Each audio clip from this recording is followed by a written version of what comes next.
मुंबई सपनों का शहर, लेकिन इस सपनों की शहर की एक हकीकत यहाँ के चौल भी है, जहाँ करोड़ों लोग रहते हैं। इन्हीं चौल में शांता अपने पति धर्मा और अपनी 2 बेटियों रेणु और मुन्नी के साथ रहती है। धर्मा को सिर्फ एक ही काम आता है और वो है शांता की कमाई के पैसों से शराब पीना और टांगे पसार कर सो जाना। शांता बेचारी दूसरों के घरों में झाड़ू कटका करके किसी तरह घर का खर्च चलाती और दोनों बेटियों को पढ़ाती लिखाती। एक बार की बात है, मॉनसून शुरू हो गया था। मुंबई में लगातार बारिश हो रही थी। तभी शांता की दोनों बेटियां स्कूल से भीगते हुए घर आईं। अरे तुम लोग तो पूरी तरह भीग गए, थोड़ी देर कहीं रुक जाते। माँ, हमने बहुत देर इंतजार किया लेकिन बारिश रुकी ही नहीं। हमें लगा ज्यादा देर हो जाएगी तो आप परेशान हो जाएंगी। ये मुंबई की बारिश भी ना हम गरीबों के लिए मुसीबत ही लेकर आती है। माँ, तुमने पिछले साल कहा था कि हमें रेनकोट ला दोगी, अगर वो ला दो तो हम नहीं भीगेंगे। शांता ने अपनी बच्चियों को कह तो दिया था, लेकिन कर्मा की शराब और घर के खर्चों से पैसे बचते ही कहाँ थे जो वो उनके लिए रेनकोट ला देती। पिछले साल भी दोनों की तबीयत बारिश में भीगने के कारण बहुत खराब हो गई थी। वो सोच ही रही थी कि इस बार अपनी बेटियों के लिए सेकंड हैंड ही रेनकोट कहीं से भी लाकर उसे देगी। तभी कर्मा हाथ में शराब की बोतल लेकर भीगते हुए अपने घर आया। शांता, अरे ओ शांता, कहाँ मर गई तू? मर जाती तो ही सही रहता, कम से कम तुमसे पीछा तो छूटता। ये तू क्या बकवास कर रही है? तुझे अपनी बेटियों की फिक्र नहीं है? मुझे तो है लेकिन आपको नहीं है। पूरा दिन शराब शराब शराब। कर्मा के साथ सबसे बड़ी दिक्कत ये थी कि वो अपनी बुराई तो सुन लेता, लेकिन अगर कोई शराब की बुराई कर दे तो उसका पारा चढ़ जाता। उसने गुस्से में शांता को एक थप्पड़ मार दिया। मुफ्तखोर औरत, तू क्या समझती है अपने आप को, है? मैंने कितनी बार कहा कि मेरी शराब को अगर एक शब्द भी बोला तो मुझसे बुरा कोई नहीं होगा। ये शराब हमारा घर तोड़ रही है, आपको नहीं दिखता? चुप चुप कर, नहीं तो मार मार कर मुंह सुझा दूंगा तेरा। बात कर रही है। जब शांता की शादी हुई थी उस समय कर्मा कभी कभार पीता था, फिर पता नहीं उसे क्या हुआ, हर दिन पीने लगा। इस लत के कारण ही उसकी नौकरी भी चली गई, लेकिन उसे कोई फर्क नहीं पड़ता था क्योंकि उसकी नौकरी गई तो शांता की कमाई शुरू हो गई थी। शांता की दोनों बेटियां भी अपने पिता के इस व्यवहार से हमेशा सहमी रहती थी। अगले दिन, सुनिए जी, मॉनसून जोर पर है, हर दिन भयंकर बारिश हो रही है। तो मैं क्या करूँ? बारिश में बारिश नहीं होगी तो क्या लू चलेगी क्या? आपसे तो कुछ कहना ही बेकार है। तो फिर कहती क्यों है? चल फुट यहाँ से। और हाँ, जाते जाते कुछ रुपए देती जाना। रुपयों की बात सुनकर शांता को गुस्सा आ गया। रुपए? रुपए क्यों चाहिए? तेरे लिए ताजमहल बनवाना है, ताजमहल। देखो जी, मेरे पास आपकी शराब के लिए बिल्कुल भी पैसे नहीं है। कुछ पैसे पड़े भी हैं तो वो राशन के लिए हैं। देख नहीं रहे सारे डिब्बे खाली पड़े हैं। बारिश की हालत आप देख ही रहे हो। अगर यूं ही होती रहेगी तो बाहर निकलना मुश्किल हो जाएगा। इसलिए मैं चाहती हूँ कि कुछ राशन खरीद कर रख लिया जाए ताकि आगे दिक्कत न हो। शांता की बात सुनकर कर्मा को बहुत गुस्सा आया, लेकिन उसने सोचा कि अगर वो इस समय गुस्सा दिखाएगा तो वो गुस्सा उस पर भारी पड़ जाएगा और शांता उसे पैसे नहीं देगी। इसलिए उसने उससे बहुत प्यार से बात करते हुए कहा कि शांता, मैं बहुत ही बुरा आदमी हूँ, मुझे पता है। ना तो तुम्हारी फिक्र है मुझे और ना ही अपने बच्चों की। देखो ना। कर्मा के अचानक से बदले इस व्यवहार से शांता सख्ते में आ गई और वो सोचने लगी कि ये इनको अचानक क्या हो गया है। आपको पता है, रेणु मुन्नी के पास रेनकोट भी नहीं है। वो बेचारी हर दिन भीगते हुए स्कूल से घर आती। शांता, भगवान के लिए ये सब बातें मुझे बोलो। मैं जानता हूँ कि मेरी शराब की लत के कारण तुम लोगों को ये सब मुसीबतें उठानी पड़ती हैं, लेकिन मैं वादा करता हूँ आज के बाद शराब को हाथ नहीं लगाऊंगा मैं। सच में। सच? तुम्हारे सर की कसम। कर्मा ने वैसे तो ये वादा कई बार किया था लेकिन निभाया नहीं। फिर भी शांता ने सोचा, चलो एक मौका उसे और दे देती हूँ। फिर वो काम पर जाने लगी। उसे काम पर जाते देख कर्मा ने कहा कि सुनो, तुमने कहा कुछ पैसे हैं तुम्हारे पास, वो मुझे दे दो। मैं राशन का सामान और रेणु और मुन्नी के लिए रेनकोट लेता आऊंगा, ठीक है ना? उसकी बात सुनकर शांता सोच में पड़ गई। उसके मन में आया कि कहीं इन्हें पैसे दे दूं और ये उसे शराब में उड़ा दें तो फिर क्या होगा। वो ये सोच ही रही थी कि कर्मा ने कहा, क्या हुआ शांता, क्या सोचने लगी? मुझे पैसे देने में डर लग रहा है ना? यही तो दिक्कत है, तुम मुझे सुधारना भी चाहती हो लेकिन मुझ पर विश्वास नहीं करना चाहती। छोड़ो, रहने दो। शांता एक बार फिर से कर्मा की बातों में आ गई और राशन के सारे पैसे उसे दे दिए। फिर वो काम पर चली गई। बढ़िया है, घर का राशन लाने वाली। अरे भूखे पेट तो रहा जा सकता है लेकिन दारू के बिना ना, बिल्कुल नहीं। उस दिन फिर से बहुत बारिश हो रही थी। घर में जो कुछ राशन बचा था शांता ने बना दिया था। अब वो कर्मा के आने का इंतजार कर रही थी। रात के 9:30 बजे कर्मा लड़खड़ाते हुए घर पहुंचा। उसकी हालत देखकर ही शांता समझ गई कि ये आज फिर से पीकर आया है। उसने गुस्से में उससे पूछा, राशन कहाँ है? इनके रेनकोट कहाँ है? ये चल आगे से हट, बढ़िया हिसाब किताब लेने वाली। एक थप्पड़ में सारा गणित बिगाड़ दूंगा तेरा, मैं बता रहा हूँ, बात मत कर मेरे से। कर्मा हर दिन की तरह चुपचाप जाकर बिस्तर पर लेट गया। बाहर बारिश लगातार हो रही थी, लेकिन इस बार बारिश ने रुकने का नाम नहीं लिया। लगातार बारिश के कारण शांता के चौल की छत से पानी टपकने लगा। ये देखकर उसकी बेटी रेणु एक बर्तन ले आई और जमीन पर रख दिया, लेकिन इस बार बारिश किसी जिद्दी बच्चे की तरह हो गई थी। वो बरसती जा रही थी, बरसती जा रही थी। 2 दिन इसी तरह बीत गए। इधर घर में एक दाना भी खाने को नहीं था। दोनों बच्चियां भूख से बिलख रही थी, लेकिन वो अपनी माँ से कुछ नहीं कहती, किसी से मदद भी नहीं मांग सकती थी, क्योंकि पूरी बस्ती पानी पानी हो गई थी। मुझसे बहुत बड़ी गलती हो गई जो इन पर विश्वास कर लिया। एक बार फिर से इन्होंने विश्वास तोड़ दिया मेरा। मेरी दोनों बेटियां भूख से बिलख रही हैं और ये है कि शराब के नशे में जानवर की तरह पड़े हुए हैं। लगातार बारिश के कारण अब तो चौल के घरों में भी पानी घुस रहा था। सरकार ने अलर्ट जारी कर दिए थे। बारिश का ये पानी अब तो लोगों की जान का दुश्मन बन गया था। शांता के चौल में भी पानी पूरी तरह घुस गया था। उसे समझ नहीं आ रहा था कि वो क्या करे क्या ना करे। उसने कर्मा को जगाने की कोशिश की। वो जागता तो जरूर, लेकिन अपने पास रखी बोतल की शराब के 2 घूंट मारता और फिर लेट जाता। इस बीच पानी का स्तर लगातार बढ़ता ही जा रहा था। रेणु और मुन्नी को अब डर लगने लगा था। पूरी बस्ती से बचाओ बचाओ की आवाज आ रही थी। माँ, क्या हम लोग इस पानी में डूब जाएंगे? माँ, हम लोग मर जाएंगे क्या? उनकी बातों को सुनकर शांता को रोना आ रहा था, लेकिन ये वक्त रोने का नहीं था। हिम्मत से काम लेकर सबकी जान बचाने का था। कुछ नहीं होगा बेटा, कुछ नहीं होगा। बारिश कम होते ही सब ठीक हो जाएगा। लेकिन बारिश कहाँ हमारी बात सुनती है। वो तो अपनी रफ्तार में हो रही थी और आज तो पानी छतों तक भर गया था। लेकिन इस बीच कर्मा का नशा टूटा। होश में आने के बाद उसे समझ में आया कि वे लोग बहुत मुसीबत में हैं। शांता, ये इतना पानी कहाँ से आ गया? 2 दिन से लगातार बारिश हो रही है। इस बीच पानी और भी बढ़ता जा रहा था। शांता ने अपनी दोनों बेटियों को झट से अपने कांधे पर उठा लिया और अपने पति से कहा, हमें यहाँ से बाहर निकलना होगा, किसी से मदद मांगनी होगी, नहीं तो हम यहीं खत्म हो जाएंगे। पहली बार मौत का खौफ कर्मा के चेहरे पर भी था और शायद पश्चाताप भी उसकी आंखों में दिख रहा था। उसने अपनी दोनों बेटियों को अपने कांधे पर उठा लिया और शांता से कहा, तू इनकी फिक्र मत कर शांता, मैं मर भी जाऊंगा लेकिन अपने बच्चों को कुछ नहीं होने दूंगा मैं, तू चिंता मत कर। तभी शांता की नजर एक ट्यूब पर गई जो पानी में तैर रही थी। वो उसी का सहारा लेकर पानी में उतर गई और मदद की चाह में निकल पड़ी। 2 दिन की भूखी प्यासी शांता किसी तरह तैरती रही। कुछ घंटों बाद उसे बचाव दल के लोग दिखे। उन लोगों ने भी शांता को देखा। उन्होंने अपनी नाव में उसे बिठा लिया।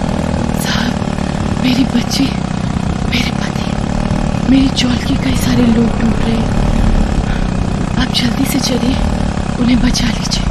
बचाव दलों का दस्ता शांता की चौल की ओर निकल पड़ा।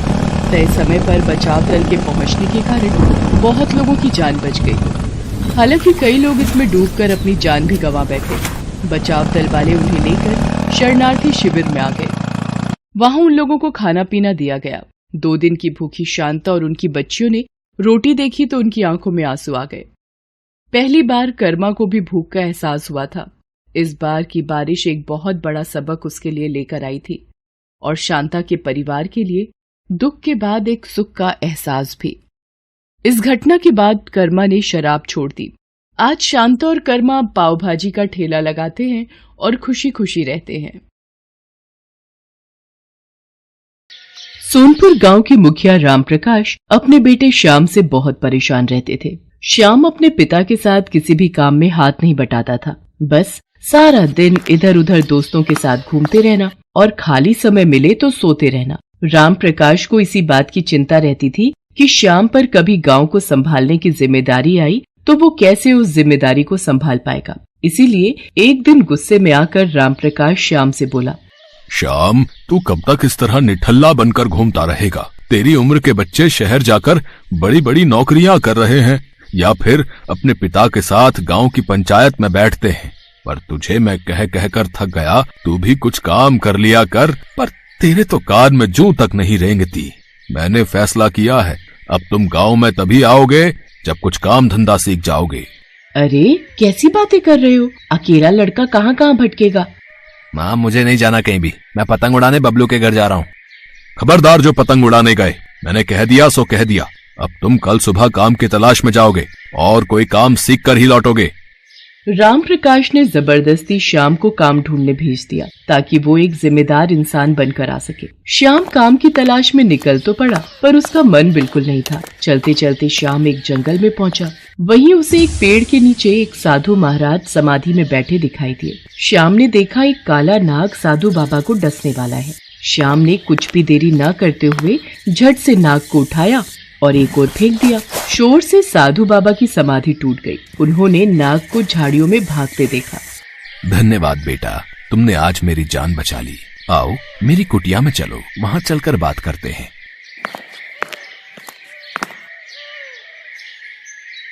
बाबा आपकी कुटिया तो बहुत सुंदर है, ये तो बांस से बनी हुई है। बेटा ये बांस की कुटिया मैंने स्वयं बनाई है। बांस को जोड़ जोड़ कर बहुत मेहनत से मैंने इसे तैयार किया है। बाबा क्या मैं कुछ दिन यहाँ आपके पास रह सकता हूँ? हाँ हाँ बेटा बिल्कुल रह सकते हो। श्याम उन साधु बाबा के साथ ही रहने लगा। वो साधु बाबा की बहुत सेवा करता था। वहाँ पर श्याम ने बांस से घर बनाना सीखा। एक दिन साधु बाबा श्याम से बोले, श्याम बेटा अब मुझे यहाँ से दूसरे स्थान पर जाना है। अब तुम्हारा भी अपने गांव लौटने का निश्चित समय आ गया है। पर बाबा मुझे तो मेरे पिताजी ने कहा था जब तक मैं कोई काम धंधा नहीं ढूंढ लेता तब तक मैं गांव वापस नहीं जा सकता। काम तो तुमने सीख लिया बेटा, तुमने बांस के घर बनाने सीखे हैं, वो भी बहुत मेहनत का काम है। अब तुम अपने गांव जाना और वहां पर तुम जल्दी ही बांस के घर बनाना शुरू कर देना। बस यही तुम्हारा काम है। एक दिन ये बांस के घर तुम्हारे बहुत काम आएंगे। श्याम साधु बाबा से विदा लेकर वापस गांव पहुंच जाता है और अगले दिन बांस मंगवाकर पूरे गांव में बांस के घर बनाने शुरू कर देता है। पता नहीं इस लड़के को मैंने काम धंधा ढूंढने भेजा था, पर ये तो बांस के घर बनाने में लग गया है। देखने में घर कितने सुंदर और मजबूत हैं। पर ये घर किस काम के? यहाँ कौन रहेगा? गांव में सबके अपने अपने घर, अपनी जमीन जायदाद है और ये फिजूल की मेहनत कर रहा है। श्याम कुछ ही दिनों में पूरे गांव में जगह जगह बांस के घर बना लेता है। मॉनसून आ चुका था और सोनपुर गांव में कई दिनों से मूसलाधार बारिश हो रही थी। एक शाम पानी का बहाव तेज हो गया, जिससे सोनपुर गांव के पास वाली नदी में पानी का स्तर ऊपर तक आ गया, जिस कारण सोनपुर गांव बाढ़ की चपेट में आ गया। सोनपुर के साथ साथ आसपास के बहुत से गाँव बाढ़ में डूब रहे थे। सोनपुर गाँव के लोग हाहाकार मचाने लगे। तभी उन्हें गाँव में बने बांस के घर दिखाई दिए, जो काफी ऊंचे बने हुए थे और उन बांस के घरों की छत तक बाढ़ का पानी नहीं पहुंच रहा था। पूरे गांव ने बाढ़ से बचने के लिए श्याम के द्वारा बनाए गए बांस के घरों में शरण ली। राम प्रकाश भी अपने बेटे श्याम और अपनी पत्नी के साथ उसी बांस के घर में शरण लेता है। बाबू मुझे साधु बाबा ने बोला था कि वक्त आने पर ये बांस के घर बहुत काम आएंगे, और आज हमारा पूरा गाँव बाढ़ की चपेट में आ गया है। गाँव में एक एक घर बाढ़ में डूब गया है, पर ये बांस के बने घर नहीं डूबे। हमारा पूरा गांव सुरक्षित है। हाँ श्याम बेटा, तूने तो सचमुच अपने गांव के लिए जो किया है वो मैं भी नहीं कर सकता। मुझे तुझ पर गर्व है मेरे बच्चे। कई दिनों तक गांव के लोग आराम से बांस के बने घर में रहते रहे। फिर सब कुछ ठीक हो गया। गांव वालों ने श्याम की बहुत तारीफ की। आसपास के गांव वालों ने जब इस बात को सुना तो वो भी बांस के बने घर देखने के लिए आने लगे। राम प्रकाश जी, आपका बेटा तो बहुत होनहार है। ये बांस के घर बनाकर उसने सचमुच आपके गांव को सुरक्षित कर दिया। हम चाहते हैं श्याम हमारे गांव में भी ऐसे ही बांस के घर बना दे, ताकि बाढ़ आने पर हमारे गांव वाले भी सुरक्षित रहें। जितनी भी लागत लगेगी वो तुम ले लेना श्याम बेटा, पर हम सबके गांव में तुम ऐसे ही बांस के घर बनाने का काम शुरू करवा दो। ठीक है, मैं कल से ही और लोग अपने साथ मदद के लिए ले लेता हूँ, और आप लोग चिंता मत कीजिए, मैं सभी गांव में बांस के घर बनवा दूंगा। भला हो उन साधु बाबा का जिन्होंने मेरे बच्चे को इतना मेहनती बनाने में मदद की। आप सही कह रहे हो। हमारे श्याम ने सचमुच बहुत अच्छा काम किया है। श्याम के द्वारा बनाए बांस के घर दूर दूर तक मशहूर हो गए। बहुत से गांव के मुखिया अपने गांव में बांस के घर बनवाने लगे। धीरे धीरे श्याम का बांस के घर बनाने का काम एक व्यापार में बदल गया और उसने इस काम में बहुत तरक्की की। श्याम ने मन ही मन उन साधु बाबा को धन्यवाद दिया जिनके कारण उसे ये सफलता मिली थी। कि गोपालगंज में रामदीन नाम का एक गरीब मजदूर रहता था। परिवार में उसकी पत्नी मंगला और बेटी निशा थी। मंगला, कुछ खाने को दे दे, फिर मैं जाकर देखूं, शायद कोई मजदूरी का काम मिल जाए। तेरा यूं भूखा रहना भी होने वाले बच्चे के लिए गलत है, इसलिए अब मुझे रोजाना कड़ी मेहनत मजदूरी करनी ही होगी। अरे तुम मेरी चिंता मत किया करो, तुम दोनों के साथ थोड़ा बहुत खा तो लेती हूँ। ये देखो, आधी चाय तुम्हारी आधी चाय मेरी। ये थोड़ी सी भुजिया रखी है, चाय के साथ खा लो। माँ भूख लगी है, कुछ खाने को दो ना। रुक, मैं तेरे लिए रोटी बनाती हूँ, फिर तू खा लेना। मंगला, आटा कहाँ है जो तू रोटी बनाएगी? एक रोटी का रखा हुआ है जी, वही खिला दूंगी। आप चिंता मत करो, आप काम ढूंढने जाओ। क्या करूँ, क्या खिलाऊंगा मंगला और निशा को? मंगला का भी पूरा टाइम है, वो बेचारी कुछ नहीं कहती। रामदीन बाजार में मजदूरी का काम ढूंढने निकलता है। वो एक दो दुकानों पर काम मांगता है। एक गोदाम में उसे बोरियां ढोने का काम मिल जाता है, पर गोदाम दुकान से कुछ दूरी पर था। देखो, ये दुकान का लड़का तुम्हें गोदाम पर ले जाएगा। हाँ, तुम्हें गोदाम की बोरियां यहाँ दुकान पर लाकर लगानी है, ठीक है? ठीक है सेठ जी, मैं ले आऊंगा। रामदीन पूरा दिन गोदाम की बोरियां पीठ पर लाद कर सेठ की दुकान में उतारता रहा। अरे कितनी बोरियां रह गई हैं भाई, दुकान बंद करने का समय हो रहा है। सेठ जी, बस 4 बोरी और बाकी हैं। रामदीन सारी बोरियां दुकान पर रख देता है। सेठ रामदीन को बदले में 300 रुपए देता है। उन रुपयों से रामदीन कुछ खाने का खरीदता है और घर जाता है। मंगला, ये थोड़ा राशन ले आया हूँ, कुछ दिन तो निकल ही जाएंगे। मंगला उस दिन फिर दाल चावल बनाती है, जिसे देखकर निशा बहुत खुश होती है। माँ, आज आपने खाने में दाल चावल बनाए हैं, मुझे ये वाली दाल बहुत अच्छी लगती है। ये ले, फिर थोड़ी और दाल ले ले बिटिया। मंगला, ये आज तो काम मिल गया, पर आगे कैसे गुजारा होगा?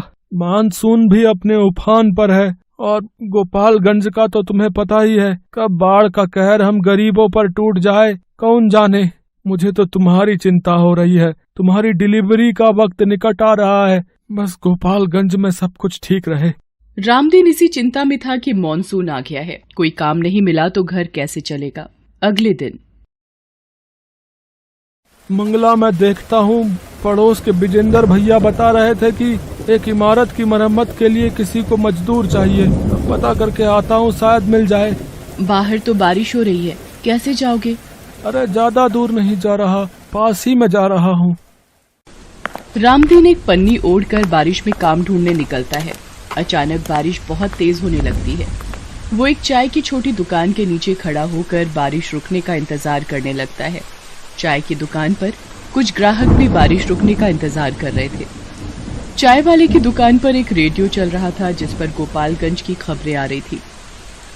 बता दें कि गोपालगंज जिले में लगातार हो रही बारिश और नेपाल से पानी डिस्चार्ज किए जाने से गंडक नदी का पानी तेजी से गांव में प्रवेश कर रहा है। मांझावा सदर प्रखंड के कई गांव में बाढ़ का पानी घुस चुका है। लोग बाढ़ के पानी से त्राहिमाम कर रहे हैं। हे भगवान, ये क्या हो गया? बाढ़ का पानी तेजी से गांव में आ रहा है, मुझे घर जाना होगा। अरे ये पानी का बहाव तो बढ़ता ही जा रहा है। रामदीन खबर को सुनकर घबरा जाता है और तेजी से घर की ओर भागता है। रामदीन के घर में पानी भर चुका होता है। आसपास के लोग जल्दी जल्दी घरों को खाली करके भाग रहे होते हैं। आप आ गए, ये देखो पूरे घर में पानी भरता ही जा रहा है। बापू, मुझे डर लग रहा है। अरे घबराओ मत, कुछ नहीं होगा मंगला। निशा को मैं कंधे पर बैठा लेता हूँ, हमें जल्दी यहाँ से निकलना होगा। सुनो जी, लगता है मेरा बच्चा होने का वक्त आ रहा है। मुझे दर्द महसूस हो रहा है जी, घबराहट से लगता है बच्चा नीचे आ रहा है।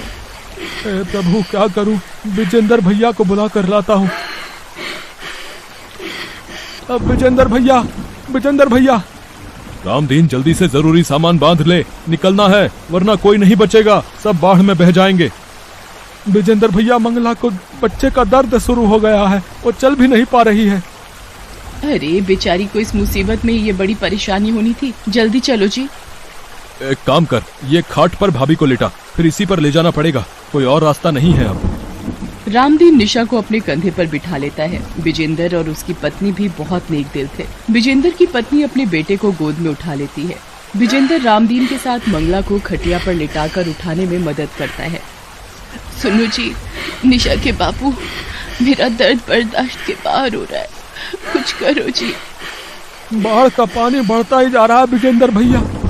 अरे हिम्मत मत हार रामदीन, भगवान सब ठीक करेंगे। लोग पानी के बहाव से बचने के लिए इधर उधर भाग रहे थे। आज पता नहीं एक गरीब पर बाढ़ का कहर आया हुआ था, मानो सब कुछ ले डूबेगा। मंगला की हिम्मत जवाब दे रही थी। अब एक ही उपाय है रामदीन, भाभी को किसी नाव में सहारा दिलवाना होगा। कोई नाव में लिटाने की मदद कर दे बस। अरे भैया भैया भैया, मेरी बीवी का बच्चा होने वाला है, अपनी नाव में जगह दे दो भैया। भाई हम खुद 5 लोग हैं, हमारी नाव इतना वजन नहीं संभाल पाएगी भाई।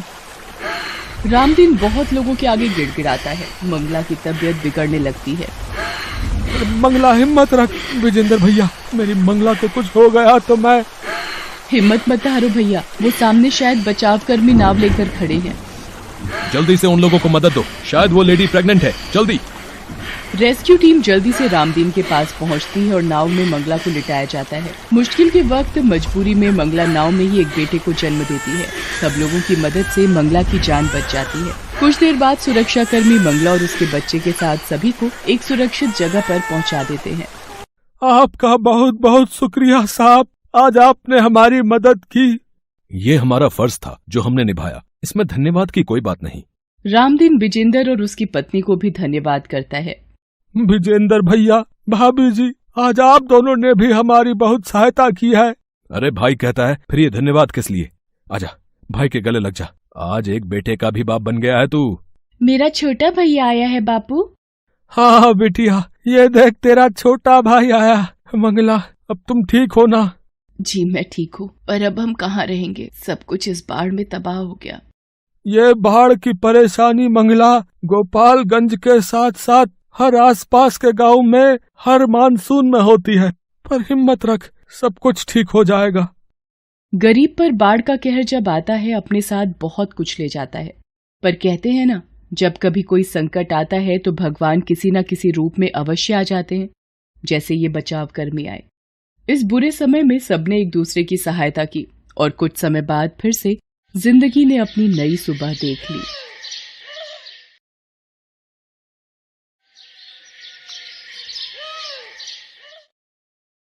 ये कहानी बुधिया की है, जो बहुत गरीब था।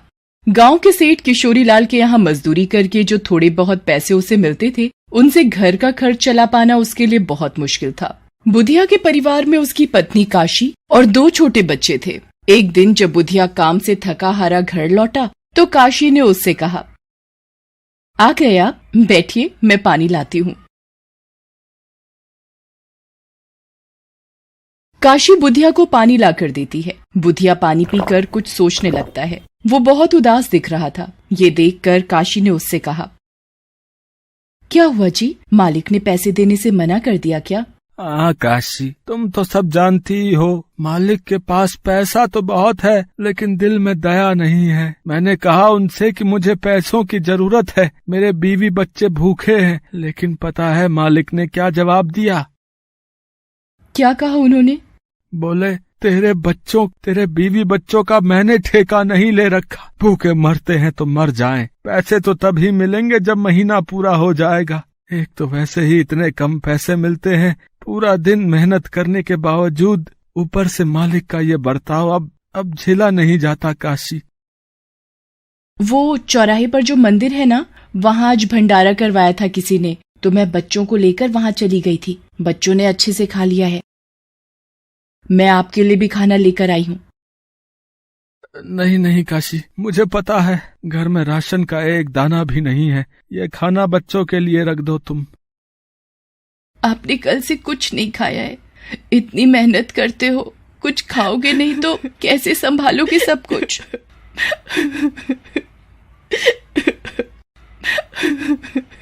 ये कहकर काशी रोने लगती है। बुधिया उसे संभालता है और फिर दोनों मिलकर खाना खाते हैं। बुधिया बहुत मेहनती था, लेकिन उसकी मेहनत के बदले उसका सेठ किशोरी लाल ना तो उसे वाजिब तनख्वाह देता था और ना ही बुधिया की गरीबी पर उसे तरस आता था। बुधिया कई दिनों तक भूखा रहकर काम करता था। इसी वजह से एक दिन वो काम करते हुए बेहोश हो गया। ये देखकर किशोरी लाल भड़क गया और बोला, अरे देखो तो जरा, हैं? क्या हो गया इस कामचोर को? अरे बिरजू, जरा नबज तो देख इस मनहूस की। मेरे आंगन में मर गया तो आफत हो जाएगी। बिरजू बुधिया की नब्ज देखता है और फिर किशोरीलाल से कहता है, मालिक नबज तो चल रही है इसकी, लगता है बेहोश हो गया है। अच्छा, कहीं नाटक तो नहीं कर रहा? जरा पानी उड़ेलो इसके मुंह पे। बिरजू बुधिया के चेहरे पर पानी के छींटे मारता है। बुधिया को होश आ जाता है, लेकिन उसे बहुत कमजोरी महसूस हो रही थी। बड़ी मुश्किल से वो उठा और किशोरीलाल से बोला, मालिक माफ कर दीजिए मालिक, पता ही नहीं चला कब आंखों के सामने अंधेरा छा गया। हाँ हाँ, काम के समय तेरी आंखें क्यों खुली रहेंगी? सुन ध्यान से, आज कई खेतों का अनाज घर पहुंच रहा है, उसे गोदाम में रख दे और रात में उसकी रखवाली भी करनी है तुझे, समझा? लेकिन मालिक, मेरे बच्चे, मेरी बीबी। हाँ तो एक दिन घर नहीं जाएगा तो क्या सांसें रुक जाएंगी उनकी? साफ साफ सुन ले, एक दाना भी कम हुआ ना मेरे अनाज से तो तेरी खैर नहीं। ये कहकर किशोरीलाल वहाँ से चला जाता है। बुधिया ने किसी तरह धीरे धीरे अनाज की सारी बोरियां गोदाम में उठाकर रख दी। तभी अचानक तेज बारिश होने लगी। बारिश को बढ़ता देख बुधिया को अनाज के गीला होने की चिंता हुई। उसने मन में सोचा, भगवान, ये बारिश भी आज ही होनी थी। अगर गोदाम में पानी चला गया तो क्या होगा? मुझे कुछ सोचना होगा। बारिश थमने का नाम नहीं ले रही थी। धीरे धीरे गोदाम के आसपास बारिश का पानी जमा होने लगा। जब बुधिया को कुछ नहीं सूझा तो उसने कई खाली बोरियां उठाई और उन्हें गोदाम के गेट पर लगा दिया और उन बोरियों को रोके रखने के लिए खुद उनके आगे लेट गया। वो रात भर पानी में पड़ा रहा, लेकिन फिर भी गोदाम में थोड़ा बहुत पानी चला ही गया। अगले दिन किशोरीलाल ने जब गोदाम खोला तो अनाज की 1-2 बोरियां पानी से गीली थी।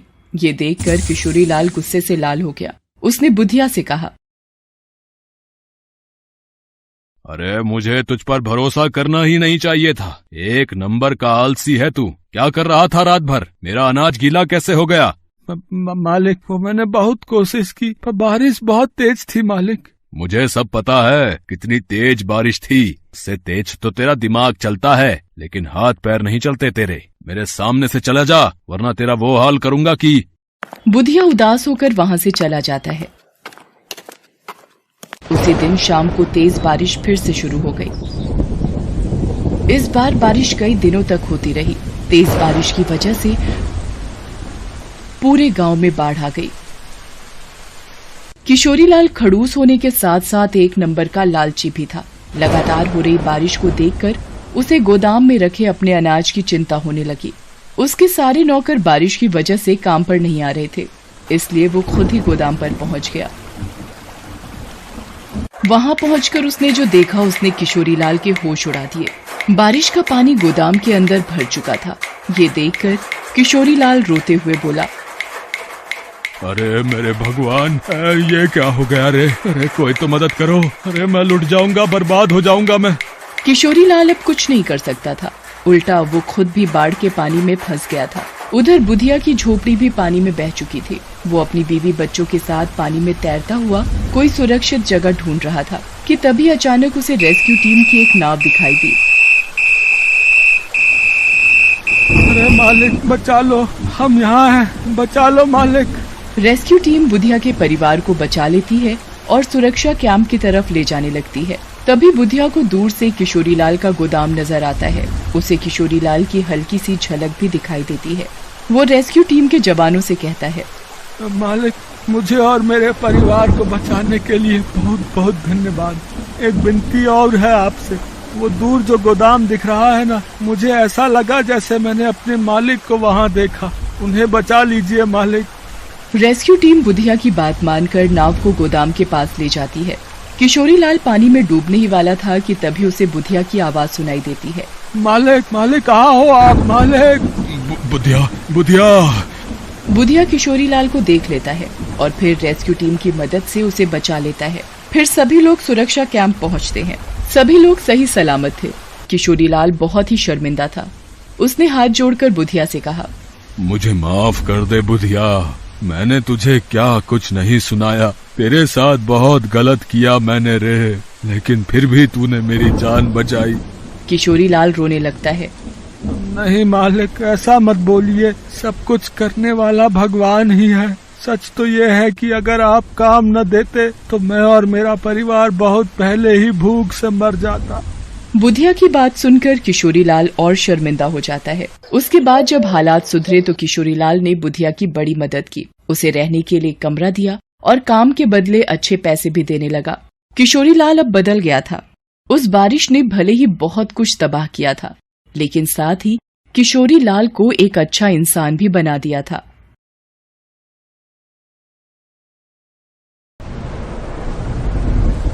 जी बीबी जी, अभी बहुत तेज बारिश हो रही है, सड़कों पर पानी भरा हुआ है। जैसे ही बारिश रुकेगी मैं आ जाऊंगी। 2 बूंद बारिश आती नहीं, तुम लोग बहाने ढूंढने लगते हो। अगर आधे घंटे में तुम काम पर नहीं आई तो कल से काम पर आने की कोई जरूरत नहीं है। मालकिन सुनिए तो, मालकिन हेलो। अब क्या करूं? पिंकी के पापा भी घर पर नहीं है, मुझे इसे साथ ही काम पर ले जाना पड़ेगा। माँ, सड़क पर तो बहुत बारिश है, हम भीग जाएंगे। पिंकी बेटा, मैं तुझे घर पर अकेला छोड़कर नहीं जा सकती। एक काम कर, तू ये पन्नी ओढ़ ले, इससे तू गीली नहीं होगी। माँ, मेरी चप्पल पैर से उतर गई, पानी में बह गई। पिंकी की चप्पल सड़क में भरे पानी में बह जाती है। जैसे तैसे पार्वती अपनी बेटी पिंकी को लेकर मालकिन के घर पहुंचती है। उनके कपड़े पूरी तरह से भीग चुके थे और पिंकी भी ठंड से कांप रही थी। मालकिन पार्वती पर चिल्लाने लगती है, आधा घंटा बोला था और तूने आने में 1.5 घंटा लगा दिया। कहाँ रह गई थी? अब तक सारा काम पड़ा हुआ है। घर की हालत देख। पता नहीं, तनख्वाह लेने के टाइम पर तो तुम लोग ठीक हो जाती हो और आगे पीछे जरा सा मौसम खराब हो जाए तो तुम्हारे बहाने बनने लगते हैं। और ये क्या, सारे घर को अपने मैले कुचैले कपड़ों से और गंदा कर दोगी? और इसको क्यों ले आई? मालकिन, इसके पापा काम पर गए हुए थे, इसको अकेला छोड़कर नहीं आ सकती थी, इसी वजह से साथ में लाना पड़ा। ये एक तरफ होकर बैठ जाएगी, आपको बिल्कुल भी परेशान नहीं करेगी। पिंकी बेटा, तुम वहाँ सामने फर्श पर बैठ जाओ। पिंकी गीले कपड़ों में फर्श पर बैठ जाती है। उसे ठंड लग रही थी। इतनी देर में मालकिन का बेटा बंटी हॉल का एसी खोल देता है और टीवी चलाकर बैठ जाता है। मम्मी, गरम गरम पनीर और आलू के पकौड़े खाने हैं। इस बारिश के मौसम में बहुत टेस्टी लगते हैं। बंटी बेटा, एसी बंद कर दो, देखो उस बच्ची को ठंड लग रही है। पापा, बहुत गर्मी है और मैं पकौड़े खा रहा हूँ तो मुझे और गर्मी लग रही है। कोई बात नहीं साहब। पिंकी बेटा, जाकर वहाँ गैलरी में बैठ जा। सुमन, आज इतनी तेज बारिश थी फिर भी तुमने पार्वती को जबरदस्ती काम से निकालने की धमकी देकर बुला लिया। ये गलत है सुमन, किसी के गरीब होने का इतना फायदा नहीं उठाना चाहिए। बंटी के पापा अपने कमरे में चले जाते हैं। पार्वती काम में लग जाती है। अरे मैं तो भूल ही गया, मम्मी मुझे ड्राइंग शीट का काम पूरा करना था और ड्राइंग शीट खत्म हो गई। पापा तो अंदर रूम में अपना काम कर रहे हैं, अब इतनी बारिश में मैं शीट्स कैसे लेने जाऊँ? रुक, मैं पिंकी को भेजकर मंगवाती हूँ। पिंकी सुन, ये ले पैसे और पड़ोस की दुकान से ये वाली ड्राइंग शीट खरीद कर ले आ। पर आंटी, बाहर सड़क पर बहुत तेज बारिश हो रही है और पानी भी भरा हुआ है। मेरी चप्पल सुबह आते हुए पानी में बह गई, मैं नंगे पैर कैसे जाऊंगी? मालकिन पिंकी को जबरदस्ती नंगे पैर बिना चप्पल के बारिश में ड्राइंग शीट लेने भेज देती है। बेचारी डरते डरते बारिश में जाती है। इतनी देर में बंटी का दोस्त निखिल, जो पड़ोस में ही रहता था, वो छत से बंटी को आवाज लगाता है, बंटी जल्दी से छत पर आजा, बारिश में खूब मजे करेंगे। ठीक है, आता हूँ। मम्मी, मैं छत पर निखिल के साथ बारिश में खेलने जा रहा हूँ। उधर पिंकी बेचारी नंगे पैर बारिश में भीगती हुई ड्राइंग शीट खरीद कर ला रही थी। अचानक पिंकी के पैर में चोट लग जाती है और खून बहने लगता है। बड़ी मुश्किल से वो घर पहुंचती है। इतनी देर में बंटी के पापा भी कमरे से बाहर आ जाते हैं। पिंकी, ये तेरे पैर में चोट कैसे लगी मेरी बच्ची? आंटी, बंटी भैया की ड्राइंग शीट, मैंने इसे बिल्कुल भी गीला नहीं होने दिया, इसे बहुत संभाल कर रखा। बंटी भैया को स्कूल का काम करना है ना। बंटी भी बारिश में खेलकर छत से नीचे आ जाता है। पिंकी की भोली बातों को सुनकर सुमन बहुत शर्मिंदा होती है और सचमुच पिंकी ने अपनी चोट की तरफ ध्यान नहीं दिया। उसे तो बस ये चिंता थी कि बेटी की ड्राइंग शीट खराब ना हो। पार्वती, तुम रुको, मैं अभी फर्स्ट एड बॉक्स लेकर आती हूँ। सुमन पिंकी की चोट पर दवाई लगाकर पट्टी बांध देती है। पार्वती, रसोई में जाकर पिंकी के लिए 1 गिलास हल्दी वाला दूध गर्म करके ले आओ। ये ठंड से कांप रही है और इसे चोट में भी आराम मिलेगा। सुमन, पार्वती और पिंकी गरीब जरूर हैं, पर मन से कितनी ईमानदार है, आज तुमने देखा। मालकिन, सारा काम हो गया है, अब मैं चलती हूँ। घर जाकर पिंकी थोड़ी देर आराम कर लेगी। पार्वती रुको, सुनो, आप पार्वती को और पिंकी को अपनी गाड़ी में घर तक छोड़ दो। पिंकी, तुम ये मेरी चप्पल पहन लो। सचमुच एक गरीब के लिए बारिश एक कहर बनकर आती है, ये सही है। इसलिए हर अमीर को गरीब की परेशानी जरूर समझनी चाहिए। बारिश का मौसम तो आगे भी रहने वाला था। इसके लिए सुमन पार्वती के लिए एक नया छाता और साथ ही साथ पिंकी के लिए नई चप्पल और कुछ कपड़े भी खरीद कर लाती है, जिसे देखकर पिंकी बहुत खुश होती है। सुमन ने भी अब पार्वती को बारिश के दिनों में देर से आने के लिए गुस्सा करना छोड़ दिया था। अब वो गरीब की परेशानी को समझने लगी थी। Thanks for watching.